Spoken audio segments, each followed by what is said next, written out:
Estamos iniciando mais uma semana aí, um pouquinho complicada para o mercado acionário, né? Por conta dessa apreensão que a gente vem acompanhando por parte dos investidores com essa possível segunda onda da doença. A gente tem notícias na China, notícias nos Estados Unidos, e isso trouxe alguma parcimônia junto com as observações do presidente do Federal Reserve, Jerome Powell, na semana passada, que após a decisão de política monetária, onde não teve nenhuma novidade, durante o discurso ele trouxe aqueles investidores que estavam com os pés um pouco mais distantes do chão, né, a realidade dos dados, comentando, né, que apesar do relatório do mercado de trabalho nos Estados Unidos para o mês de maio ter sido bom e ter surpreendido o mercado, aquilo não reflete a realidade do mercado de trabalho, também não diz respeito ainda ao movimento sólido de recuperação da economia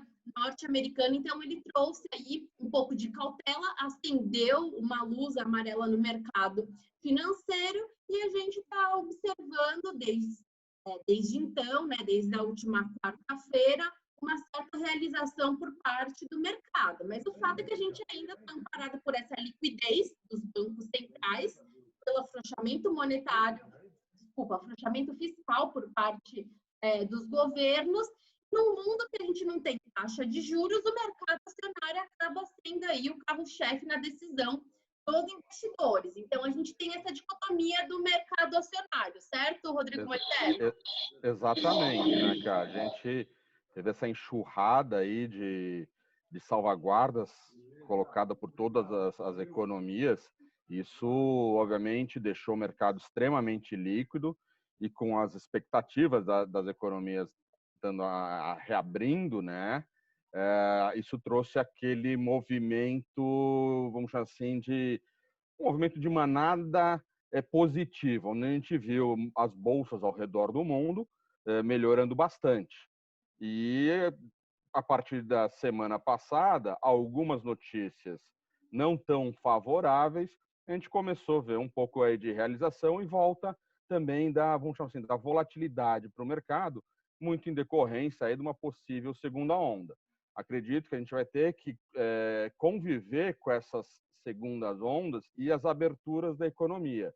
Acho que vai ter que ser feito algum fechamentos parciais, algo restritivo em um outro setor, mas não que a gente vá voltar àquele momento inicial, né? Exato, eu acho que é tudo muito recente, né? Esse processo de reabertura é recente, cada país tem a sua particularidade, a gente tem países que são menores, países maiores, comportamentos diferentes, então a gente vai observar aí algumas situações ao longo dos próximos meses, a gente não pode nem falar semanas, é dos próximos meses, até o final do ano a gente vai se deparar ainda com esse assunto, e o mercado acionário é isso, né? Não é uma tendência linear, né? Então, a gente vai acompanhar uma volatilidade ao longo desse processo. O fato é que a gente tem uma liquidez no mercado de capitais. A gente sabe também, a gente traz essa questão também do que é a economia real e do que é o mercado acionário. O mercado acionário tem as empresas que são aquele carro-chefe.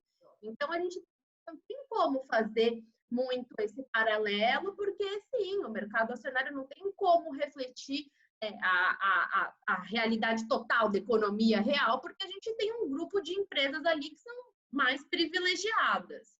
E o fato é que a questão latente é principalmente essa, né? A gente não tem juros no mundo, para se ter retorno com o dinheiro que está disponível aí no mercado de capitais, o mercado acionário acaba sendo aí a opção para se oferir ganhos, né, Rodrigo Moliterno?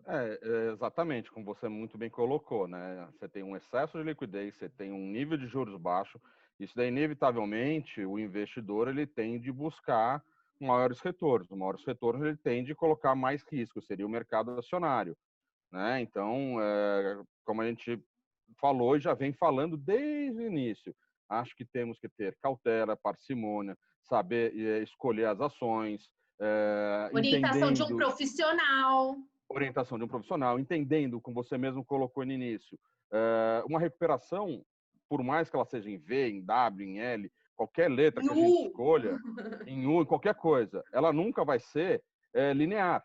Ela vai ter seus altos e baixos sempre acompanhando o noticiário dessa, vamos chamar assim, dessa situação extremamente nova para todo mundo. Né? Exato. Então, E no Brasil ainda tem a particularidade do cenário político, né? Porque a gente tem sem esquecer esses. do nosso cenário político. Exatamente, a gente tem os altos e baixos no noticiário político, então nas últimas 2 semanas não teve nada muito latente e o mercado brasileiro conseguiu acompanhar essa recuperação do mercado internacional, estava muito descontado, a gente viu a recuperação de grande parte das empresas, e aí a gente já começa essa semana com um noticiário um pouco mais tenso, com essas investigações que foram instauradas pelo Supremo Tribunal Federal, que a gente tem que acompanhar os desdobramentos, tem também a notícia da saída do secretário do Tesouro, o Mansueto, isso também, enfim, traz um pouco de volatilidade, porque a gente sabe que é importante a recondução da política fiscal, por conta da trajetória da dívida do Brasil, e o Mansueto fez um trabalho excepcional nesses últimos anos, também em outros cargos pelo qual ele passou, e ele tem essa confiança, né? O mercado financeiro confia muito no trabalho do Mansueto por conta da interlocução que ele tem dentro do Congresso. Exato. E também com o mercado financeiro. Então, é uma figura muito importante que vai fazer falta. Lógico que se colocarem alguém aí do perfil do Mansueto, essa situação ela pode se abafar, mas essa notícia também contribuiu para esse sinal amarelo acender aqui no Brasil, e a acompanhar, né, com cautela esses desdobramentos. A gente está num mundo, como a gente disse, que não tem assim ganhos expressivos na renda fixa, então o mercado acionário acaba sendo mais atrativo. No Brasil, inclusive, a gente tem a reunião de política monetária entre terça e quarta-feira. Quarta-feira, após as 18 horas, é divulgada a decisão da Selic, praticamente unânime no mercado expectativa de um corte de 5 pontos na taxa Selic, ela está em 3%, deve ir para 2,25%, e o mercado ele ainda não está muito bem definido dentro do mercado se a Selic pode cair para baixo dos 2 ou não. Então, mais do que essa decisão da política monetária, a expectativa do mercado está para o comunicado para entender essa sinalização, se tem a possibilidade da taxa Selic ir para baixo dos 2%.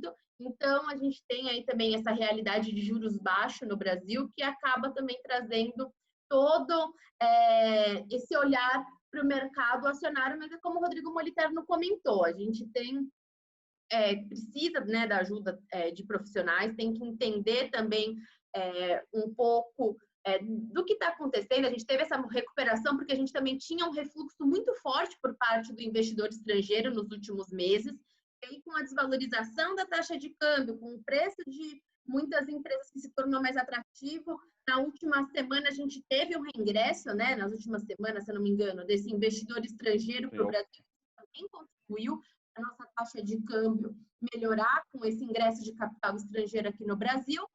Mas ter cautela e entender que esse processo não é linear.